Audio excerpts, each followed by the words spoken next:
Hi everyone, my name is Dimitris Papathamopoulos and I'll be the instructor of this workshop. This workshop is about AWS. As you probably know already, AWS provides various web services that businesses can use to build a redundant, scalable, and sophisticated infrastructure on the cloud. In this workshop, I'll walk you through on how you can open your AWS account. We will review the various products and services that AWS provides to align your infrastructure with the cybersecurity framework that was set by the National Institute of Standards and Technology.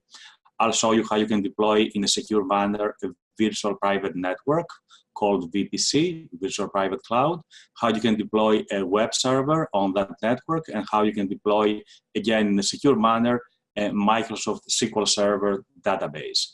So it will be an exciting workshop. I look forward to seeing everyone on April 3rd, a Wednesday at 6 p.m. at the Graduate School of Technology at Touro College.